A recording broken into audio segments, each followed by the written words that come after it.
I praise God for this opportunity to share His word with you this morning. Last night, I went to sleep with a very heavy heart when one of my friends called and shared with me the sad demise of Mr. Henry Daniel. I was shocked to my bones. Of course, we all knew that he was not well. He was admitted in the hospital. He was in the ICU. And I think the whole church was praying that God would heal him.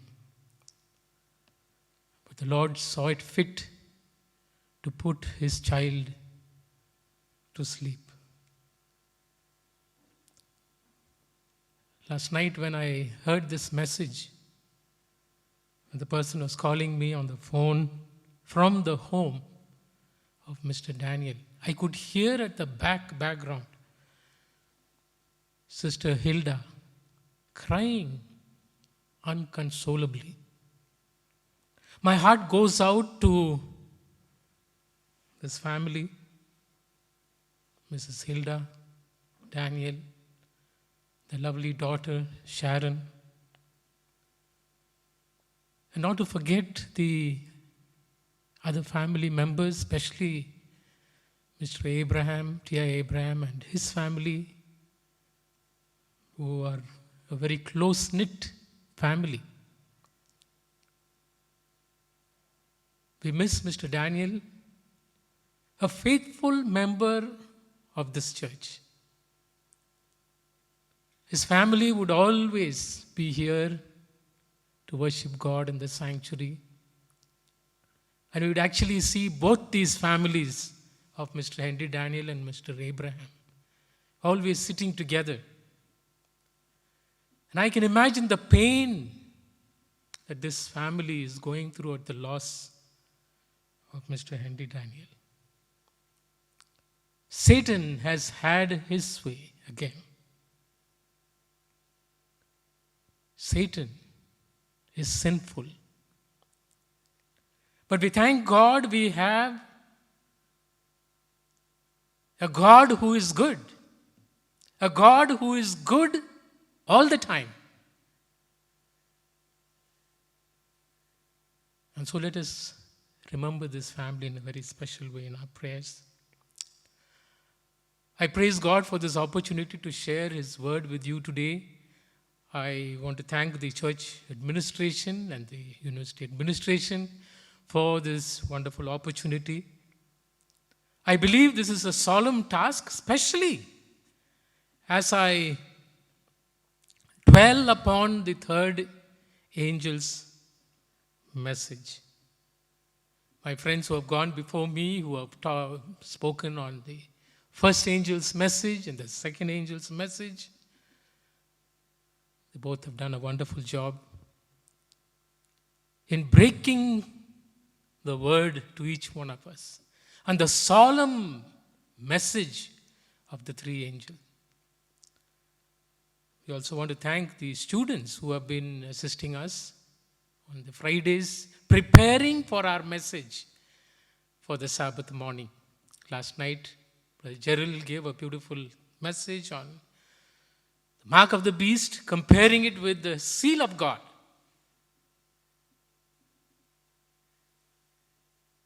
And that leads into our message, the third angel's message.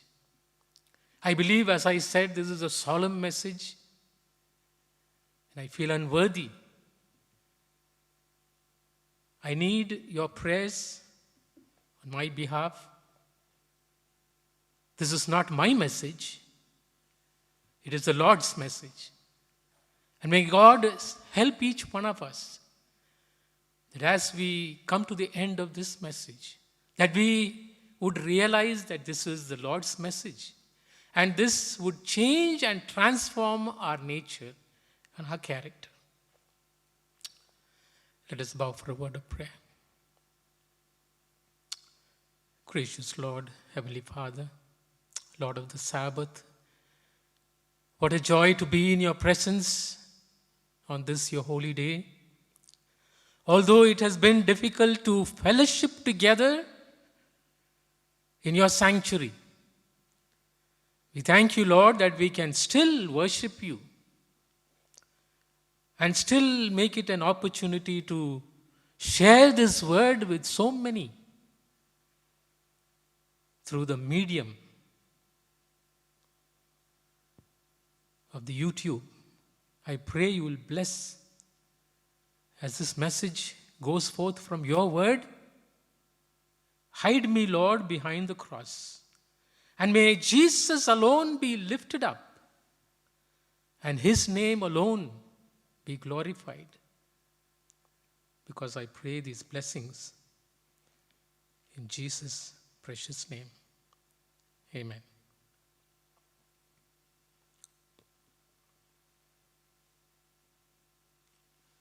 The final eruption of Mount St. Helens in May of 1980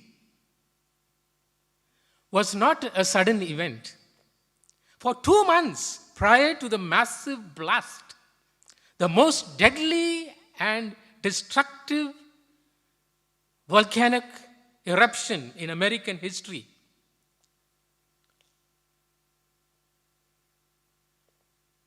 there has been a warning that this eruption is going to take place. Earthquakes and volcanic eruptions signaled a major event was underway. And authorities had enough time to sound the alarm and warn those in the neighboring areas of the looming danger that was around. But the story says that yet, despite the seriousness of the threat, some people chose to disregard the warnings. Harry Randall Truman. I'm sure that this name is familiar to many of you. He was born on October 30, 1896, and he died on May 18, 1980. He is probably the best known example of one who refused warning to flee from the mountain before the volcano erupted. The 83-year-old man was the owner and caretaker at the Mount St. Helens Lodge at Spirit Lake. He had survived the sinking of the German submarine off the coast of Ireland during World War I. And he was not about to leave just because scientists thought there was a danger around that mountain. Truman told reporters, "I don't have any idea whether it will blow. But I don't believe it to the point that I am going to pack up and leave from this place." He did not take the warning. He did not believe that a mountain around which he grew up is going to throw up sulfur and fire and brimstone and smoke and ashes. But on May 18, 1980, Truman and his lodge were buried under 150 feet of mud and debris from the volcanic eruption. His body was never found.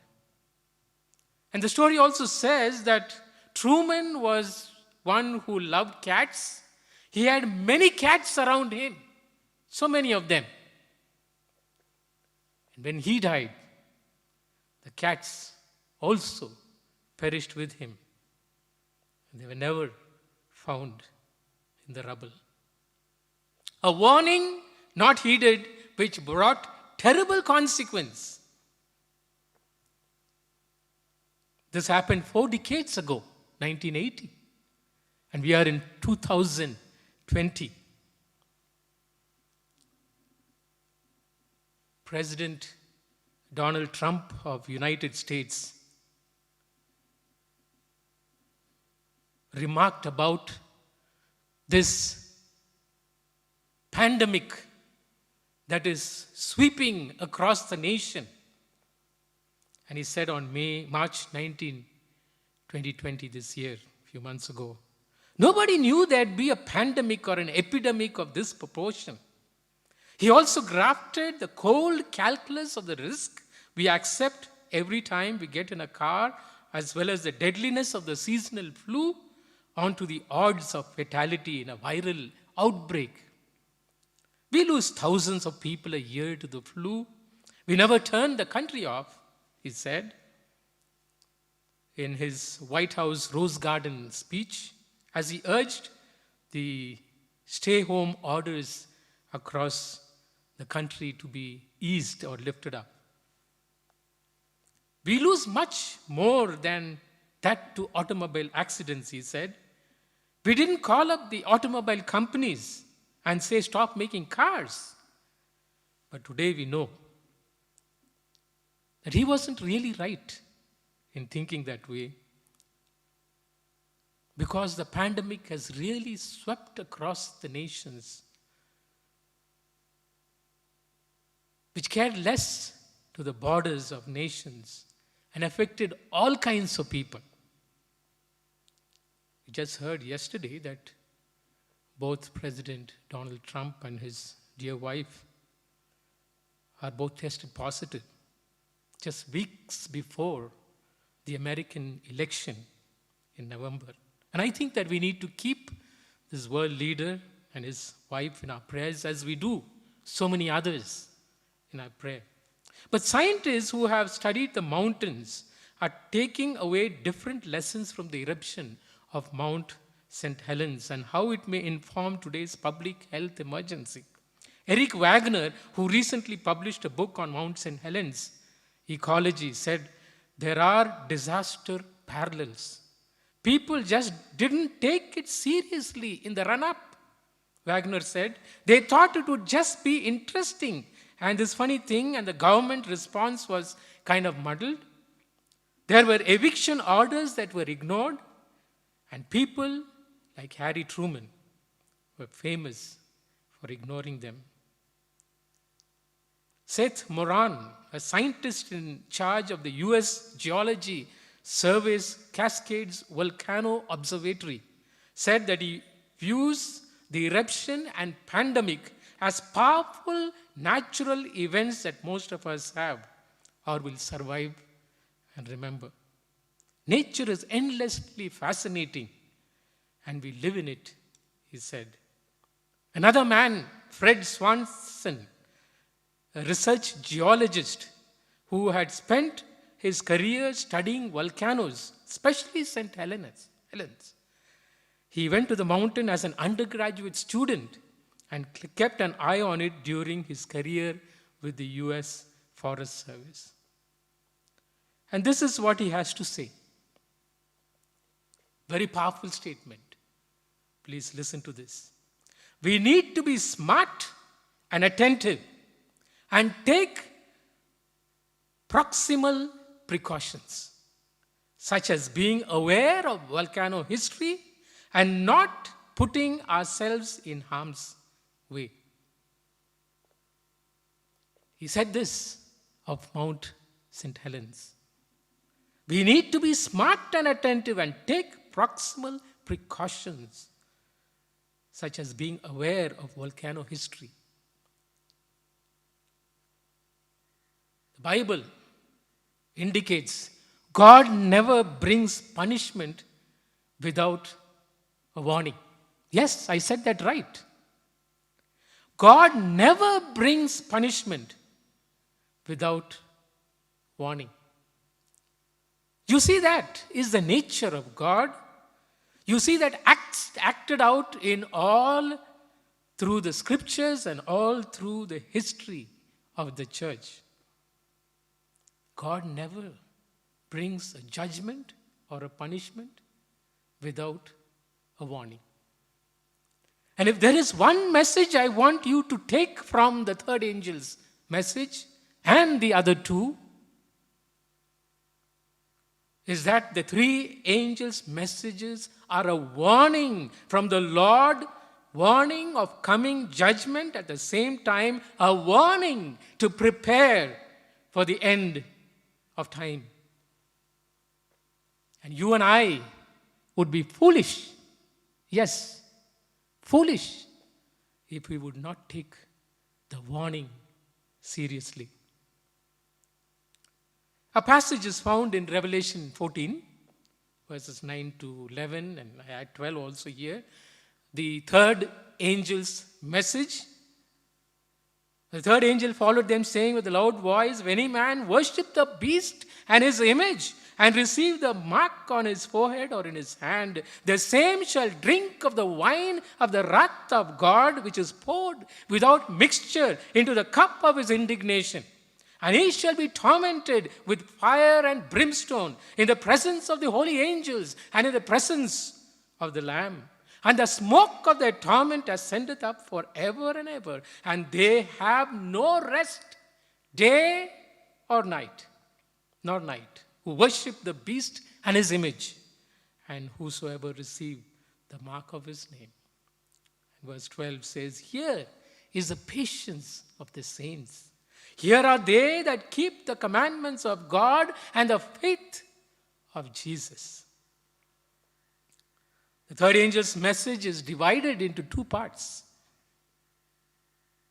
And we want to spend quite a bit of time in the first part, in the time that I have, and very quickly look at the second part. The first part says, "If any man worship the beast and his image, and receive his mark on his forehead or in his hand." And then, of course, the punishment is, "The same shall drink of the wine of the wrath of God, which is poured out without mixture into the cup of his indignation," and so on. Of course, verse 12 gives the characteristics of those who follow the third angel's message. Here is the patience of the saints. Here are they that keep the commandments of God and the faith of Jesus. You know, my dear friends, members of the Church of God, and the family of Jesus Christ, the third angel's message is one of most fearful import. No more severe threatenings of divine wrath can be found in all of the scriptures. This is the last warning message. Of course, all the three angels' messages are messages of warning. And the first angel says, "Fear God and worship him who made the heaven and earth and the sea, and the springs of waters." Second angel says, "Babylon is fallen, is fallen." And so significant also is the third angel's message. But the third angel's message is of most fearful import, because this is the last threatening of divine wrath. It was only after the great disappointment in 1844 that the message of the third angel began to be understood.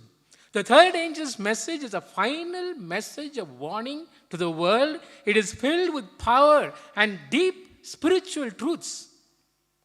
As its significance come to us today, the symbolism of the entire book of Revelation is unfolded in this message of the third angel. The sin against which is warned many, many years ago. It is a warning, and it must be a warning of a terrible sin. And it must be one so plainly defined that all who may understand it and thus know how to avoid the judgment pronounced against it. You will also notice that the three angels' messages are actually cumulative. And I'm sure you understand what that means. That is, one does not cease when another is introduced.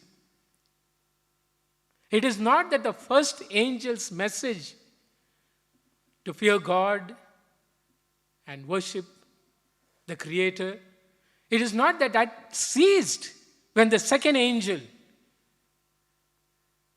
spoke on Babylon is fallen, is fallen. When the first angel's message was still continuing, the second angel proclaimed the word.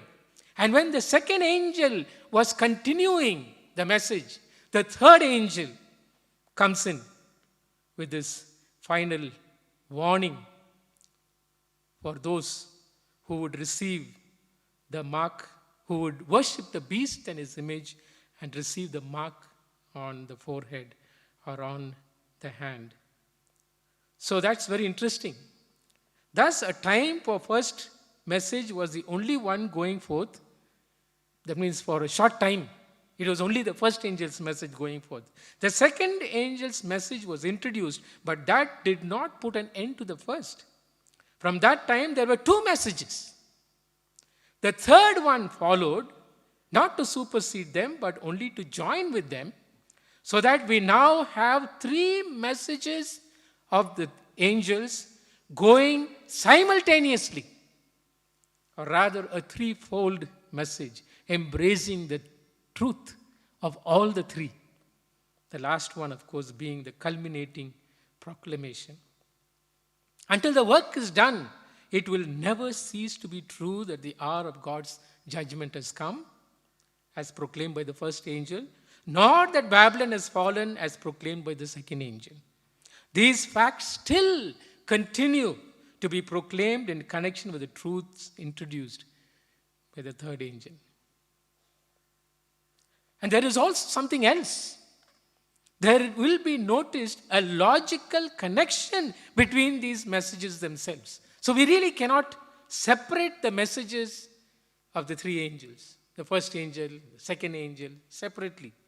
There is a logical connection between all the three. Viewing the situation immediately before the first message was introduced, we see the Protestant religious world sadly in need of reformation. Divisions and confusion existed in the church, and that's why the first angel message comes out with such power to fear God and to worship the Creator of the universe. The power of the gospel was impaired in their hands. And so the first angel's message was given. To correct these evils, the doctrine of the second coming also was introduced. And that is a focus of the three angels' messages. The warning that we receive from the three angels. And as the second angel announced the result of that rejection and declared what was not only a fact in itself, but a judicial verdict of God upon them for their complacency in this respect. Complacency, meaning a very lukewarm nature, that God had departed from them. And this did not have the effect to arouse them and lead them to correct their errors. That's why we have another angel. The third angel comes. The powers of darkness will press forward their work, and if the churches still persist in this course of shunning light and rejecting truth, they will soon find themselves worshipping the beast and receiving his mark. This will be the logical consequence, or rather the sequence of that course of action which began with the rejection of the first angel. The purpose of the three angels' message is to bring about a revival and prepare a people for Christ's coming.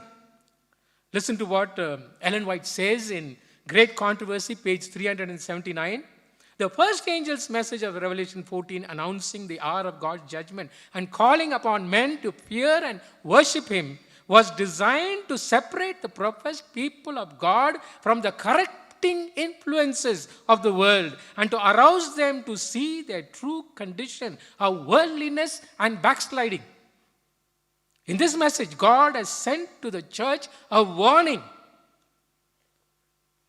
which, had it been accepted, would have corrected the evils that was shutting them away from God. They rejected the message. What does it say? To separate the professed people of God from the corrupting influences of the world and to arouse them to see the true condition of worldliness and backsliding. That message is not only for a certain group of people. There is a message for us today as well.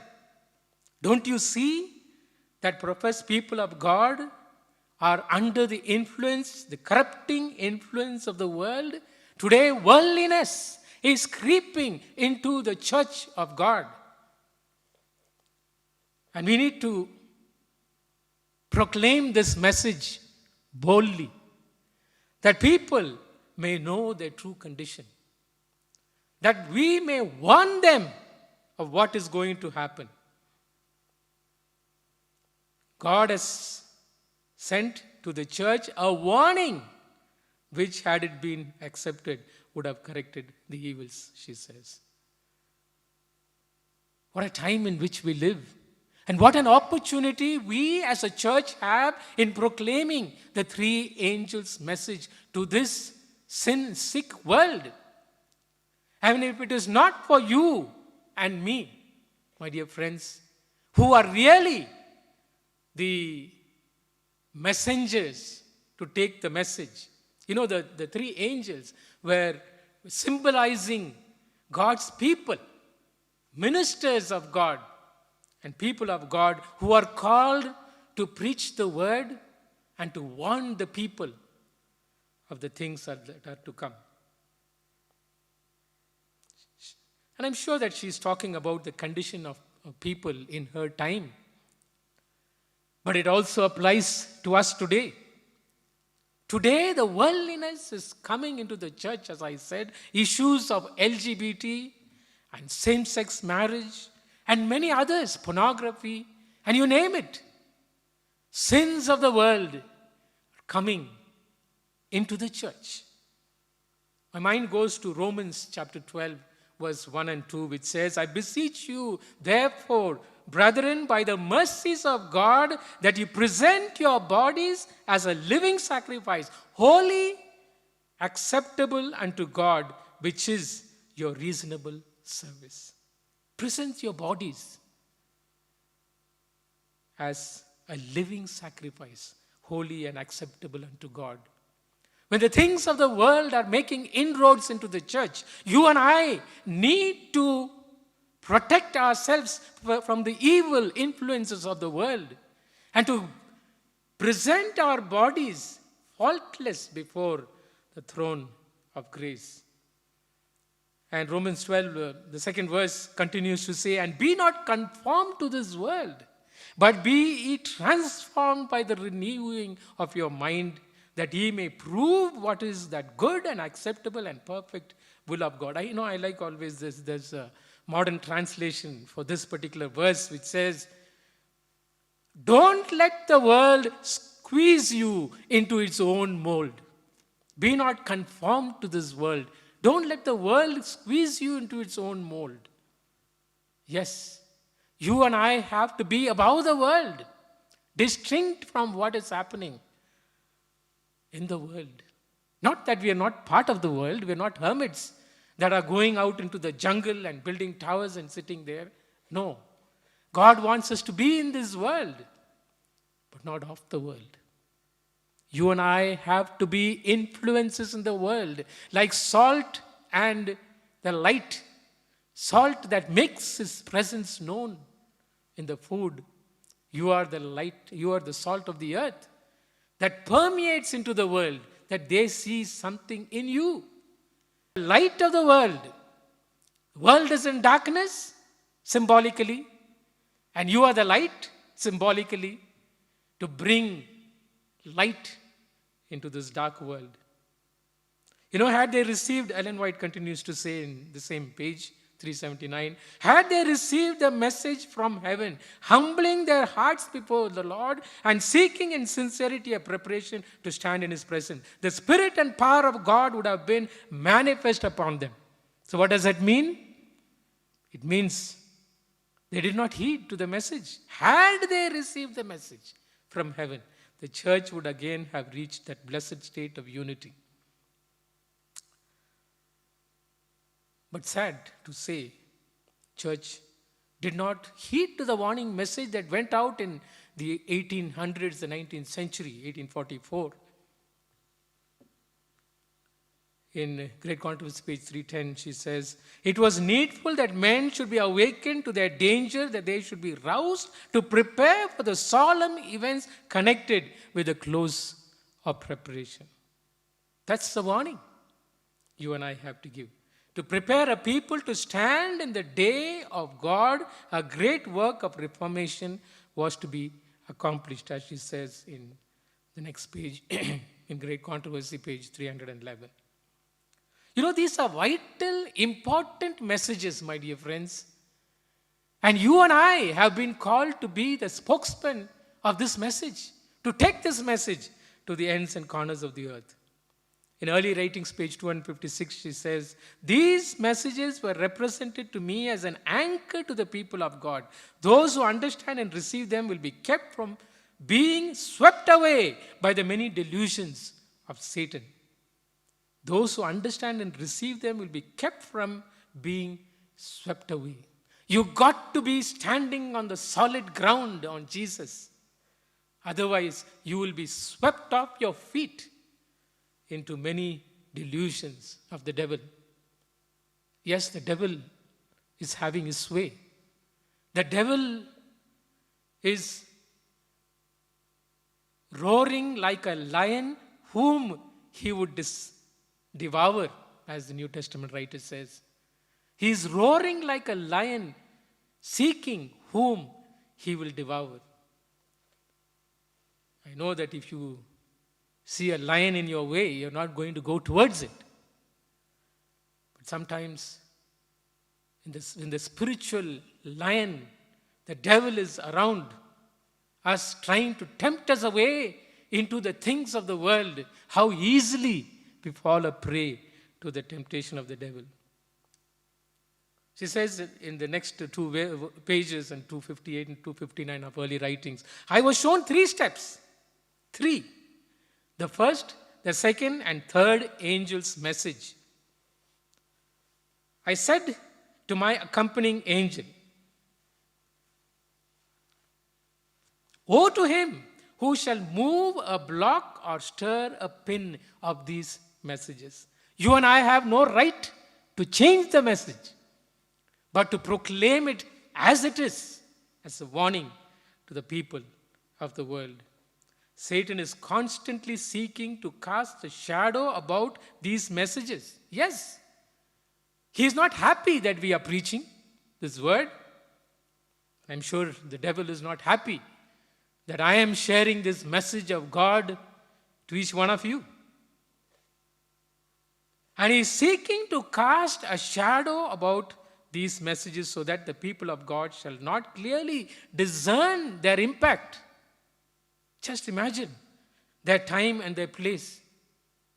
Even though the message is given, Ellen White says that the devil will make it in such a way that people of God will not clearly discern their import. Even though the warning of this volcanic eruption in 1980 came, Harry Randall Truman did not heed to that warning.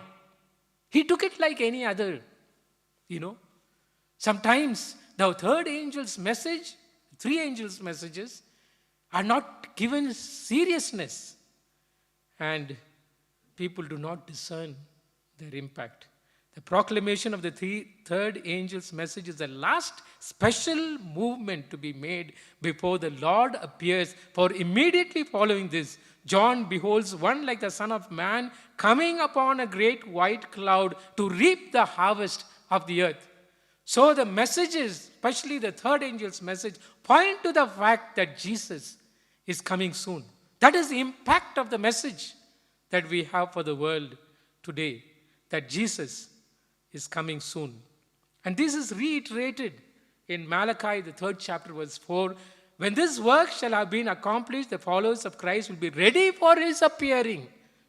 He says, then shall the offering of Judah and Jerusalem be pleasant unto the Lord, as in the days of old and as in former times. Ephesians 5:27, then the church which our Lord at his coming is to receive to himself will be a glorious church, not having spot or wrinkle or any such thing. Then shall we look forth as the morning, fair as the moon, clear as the sun. Third angel's message is a message of warning. The three angels of Revelation 14 are represented as flying in the midst of heaven, symbolizing the work of those who proclaim the first, the second, and the third angel's message. As I said, you and I are represented by the angel, taking this powerful message of warning to the people of the world. The fact that an angel is said to be the herald of this warning is significant because of the purity and the glory and the power of the heavenly messenger. And if you and I are given that responsibility, God expects something from you and from me. The third angel's message is a strong warning against worshipping the beast and his image and receiving its mark on the forehead or on our hand. So let's quickly, in the next few minutes that I have, see what is this worshipping the beast talking about. And we have that also found in Revelation, the 13th chapter, which says, if any man worship the beast and his image and receive his mark in his forehead or in his hand, the same shall drink of the wine of the wrath of God, which is poured out without mixture into the cup of his indignation. The beast mentioned in this message, whose worship is enforced by the two-horned beast that was talked about. I think it was Delight Israel the other day. She talked about Revelation 13 and the two-horned beast, or the leopard-like beast of Revelation 13, the papacy. Papacy. The argument showing what constitutes the beast, the image, and the mark is found in Revelation 13. We don't have the time to go through the whole thing. The two-horned beast, represents two faces of the United States of America, and how the state and the church join hands together in implementing the message, implementing the Sunday law and the change of Sabbath from Saturday to Sunday. The beast is the Roman power. The image to the beast. What is the image to the beast? It is some ecclesiastical combination which will resemble the beast in being clothed with power to enforce his decrees. An image is supposed to be a copy, a duplicate. It is a symbol of the original, just like you have the earthly sanctuary, which is a type or a symbol of the heavenly sanctuary. The true sanctuary is in heaven. Same way, the image to the beast is a copy of the original, which means they're working together, combination which will resemble the beast in being clothed with power to enforce its decrees. The image to the beast represents that form of apostate Protestantism which will be developed when the Protestant churches shall seek the aid of the civil power for the enforcement of their dogmas. You see, the church cannot enforce laws. The church cannot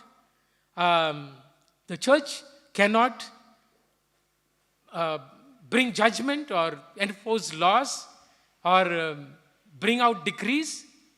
It has to have the support of the state. The church and the state, they join hands together. The church proposes and the state brings forth or brings out the law. The joining of the state and the church. In volume 7 of the SDA Bible Commentary, page 975, it says, the professed Protestant world would form a confederacy with the man of sin, and the church and the world will be corrupt harmony. When the Protestant churches shall unite with the secular power to sustain a false religion, for opposing which their ancestors endured the fiercest persecution, when the state shall use its power to enforce the decree and sustain the institution of the church, then will Protestant America have formed an image to the papacy. And let us quickly see what is the mark of the beast. Last night, Gerald talked about the mark of the beast, comparing it to the seal of God. And he talked about the three areas which are involved in the seal of God: the territory, the authority, the designation that is given to God. The seal represents nothing but the created Sabbath, the Sabbath of the Lord, which is represented as the Lord as the creator, as our creator. And the mark of the beast is a counterfeit, or the image to the beast, as it were, which is a counterfeit of the original. Last night he also, talked about several counterfeits today that we have. Very difficult to know the difference between what is original and what is false. And this is how the devil is working in the world today, my dear young friends and old ones who are listening to this message. The devil does not directly present false to the church or to the world or the people out there. He does not bring falsehood openly and directly, because if he does that, people are going to be warned. We know that this is not right. But the subtle way in which the devil mingles truth with error, slowly mixing a few things into the truth, slowly changing the worship of the true God, true Sabbath, to the imitation Sabbath, or the change of Sabbath from Saturday to Sunday, and the worship of the first day of the week. That is a mark of the beast. What does this message say? Those who worship the beast or its image, its copy, or who receive the mark of the beast on their forehead or on their hands. Now, last night, Gerald mentioned about this receiving the mark on the forehead and the hand, as you see in the Old Testament. The Jews, even till today, they wear the phylacteries on their forehead and on their hand. Forehead representing your mind, and the hand representing what you do. But I also see here something very significant. The forehead represents your conviction of accepting the mark of the beast. There are many who would accept the mark of the beast, the change of Sabbath from Saturday to Sunday. They are convinced, and they receive this mark so that they can go and buy and sell. But those who receive the mark in their hand represents those who receive for convenience. Maybe they are not really convinced of the change of Sabbath, but because of convenience, so that they could also be mentioned as those who receive the mark, so they can buy and sell. They receive the mark on their hands. The sign or seal of God is revealed in the observance of the seventh-day Sabbath, the Lord's memorial of creation. Well, I want to move in the next maybe 2-3 minutes that I have to look at the judgment or the punishment that God is giving to those who worship the beast and the image, and who receive the mark of the beast on their hand or on their forehead. What is the punishment that is given to those who receive the mark on their forehead or on their hand? You notice that there is a strange parallel between the message of Revelation 13 and the third angel's message. We don't have time to go through that once again. But today there's so much talked about, published in the interest with issues about the second coming of Jesus and the proclamation of the last angel's message, or third angel's message. The third message is characterized as a warning against the beast. Now, what is the punishment that is talked about here that comes to those who worship the image, who worship the beast and the image, and who receive the mark on their foreheads. It says, they shall drink of the wine of the wrath of God, which is poured out without mixture into the cup of his indignation. What is this wine of the wrath of God? It is said that if you want to make wine really in its purest sense, you should not mix it with water. It should not be diluted with water. And sometimes the wine is, the Greek word that is used is keranumi, to mix, use a conjuncture with wine, referring to the ancient practice of mixing wine with various spices and herbs. Today they say, if you want to, have a good immunity against the coronavirus, then you have to take some spices and condiments and herbs that are mixed together, and you take it with water, and, it does something to you. If that is diluted with water, then it loses its effect. Now, what does this wine represent? It represents God's justice, and mingling with water represents his mercy. And we find that this wine is not mixed with the mercy of God. Mercy of God is over. It is removed because Jesus is going to come. The message of warning is over. And so there is no more dilution, no more mercy of God. There is only justice. I like this a little message that one of my friends shared with me yesterday. He said, knowing that I'm going to preach on the third angel's message, and it's a very powerful passage from Ellen White, from Early Writings, page 274. I'm coming towards the end of my message here. It says, I saw that since Jesus left the holy place of the heavenly sanctuary and entered within the second veil, the churches have been filled up with every unclean and hateful bird. I saw great iniquity and vileness in the churches, yet their members profess to be Christians. Their profession, their prayer, and their exhortation are an abomination in the sight of God. Hypocrisy, in other words. Outwardly showing something, but what they are inside. God will not smell in their assemblies. Selfishness, fraud, and deceit are practiced by them without the provings of conscience, he says in Early Writings, page 274. I was shown the pride of the nominal churches. God is not in their thoughts. Their carnal minds dwell upon themselves, decorating their poor mortal bodies. What a powerful, powerful quotation, which says that the sins and pride have reached unto heaven, and the portion is prepared for us. Justice and judgment have slumbered long, but will soon awake. Judgment is not something that we need to be worried about.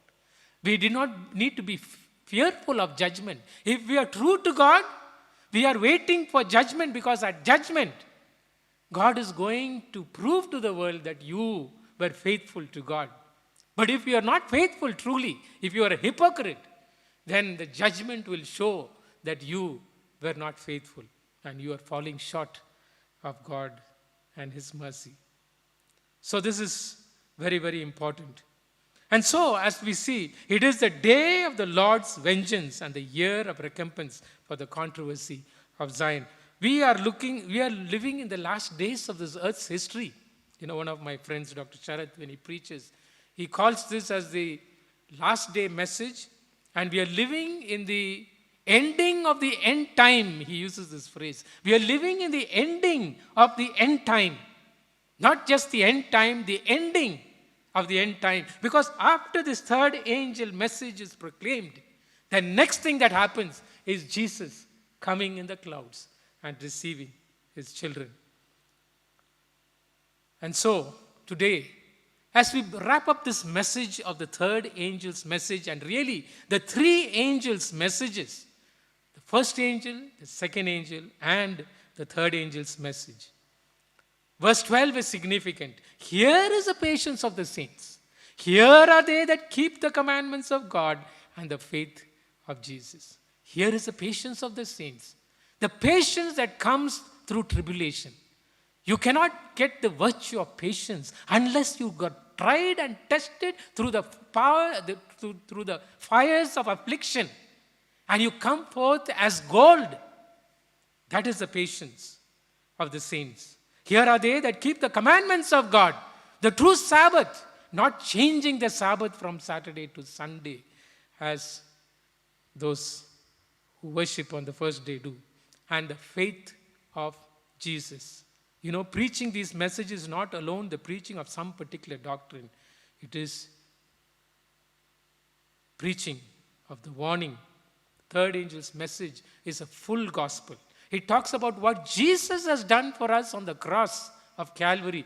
It is only Jesus who can give us victory over the devil. Yes, what a warning message.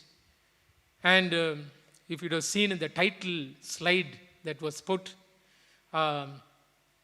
it said, the object in the mirror is closer than it appears. You have seen that. What is this object in the mirror?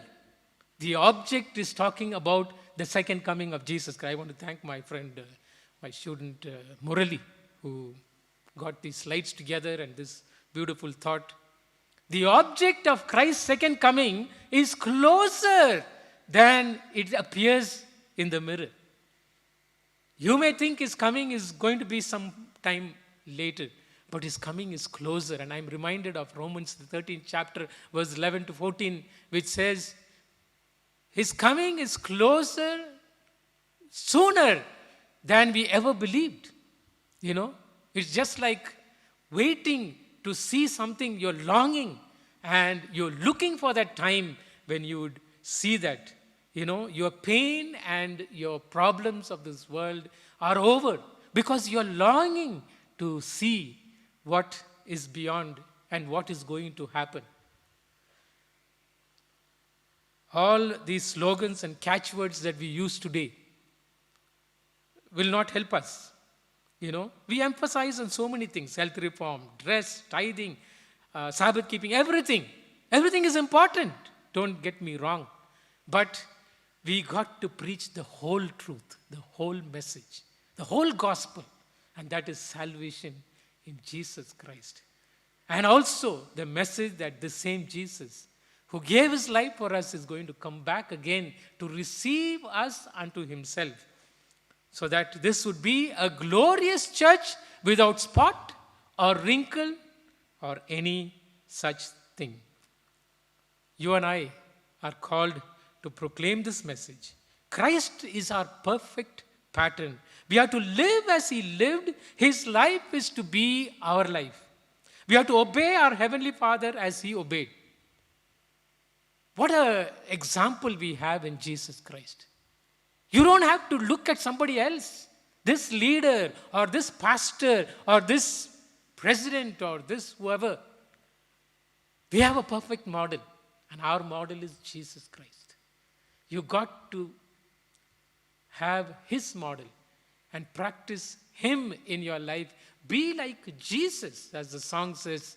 Be like Jesus, this my song, in the home and in the throng. Be like Jesus all day long. I would be like Jesus.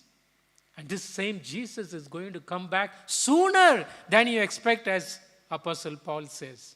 So let us cast off the works of darkness and put on the armor of light, because Jesus is coming sooner than we anticipate. It is true that one cannot preach on all subjects in one discourse, but this is a great message, a warning message that says that here is the patience of the saints, those who keep the commandments of God and the faith of Jesus. My prayer for you today is that we recognize this warning message of the third angel, to be warned not to worship the beast and its image and to receive the mark on our forehead or on our hand. Because the punishment or the judgment is sure to happen. Two people, two groups Which side are you? Those who receive the mark of the beast follow convenient man-made ideas and practices. And on the other side, those who receive this seal of God, faithful Christians who are called saints and who have the patience, who obey the commandments of God, and who have the testimony of Jesus Christ. The object in the mirror is closer than it appears. Jesus coming is closer than you and I have ever thought of. May the three angels' messages of Revelation 14 be taken seriously, my dear friends. And if you left out everything from this message, please take this message home with you in your mind. And that is, the third angel's message is a message of warning. The three angels' messages are messages of warning. And if you don't heed to the message, you would be like that Harry Truman, who took it easy and who thought that nothing is going to happen. But that lava and the smoke and fire came from that volcano and swept him off his feet, and he was buried under the rubble. You and I don't want to be buried under the rubble, dear Church of God. We want to wait for the return of Jesus with our arms lifted high, lifted above, and saying, "Here, Lord, we are waiting for you. Take us to your eternal home." Are we ready to meet him? Are you ready? Am I ready? That's the great question that is before each one of us. May God bless us as we take the message and the messages of the three angels very seriously. And may we proclaim, especially this last message of warning, the final warning, before Jesus comes to the ends and the corners of the earth, that Jesus will come soon and take us all home. May that be our privilege, is my prayer for each one of you. Shall we bow our heads for prayer? Gracious, loving Father in heaven, thank you, Lord, for this beautiful, powerful message that you have given to this church. We thank you for the power of your message, the message of the three angels, the message, the last warning message that comes before the coming of Jesus Christ. Oh God, help us to take the warning seriously. And may we not be a part of this world, but move out of the world and not be conformed to this world. And let us present our bodies as a living sacrifice, holy and acceptable to you. For that is our reasonable service. Help us, O Lord, to prepare for your coming. And if there are sin in our hearts, in our lives, in our homes, in our families, Lord, we pray that you will remove by the power of the blood of Jesus Christ and make us pure and clean as we stand before the presence of God and the holy angels and live throughout the ceaseless ages of eternity. Bless us to this end. May we keep this holy hours of the Sabbath, and help us, Lord, that we may bask in the sunshine of your love every day of our lives and wait for that glorious day when we can go home. Yes, go home to be with you forever and ever. This is my prayer in the precious and wonderful name of our Lord and Savior Jesus Christ. Amen.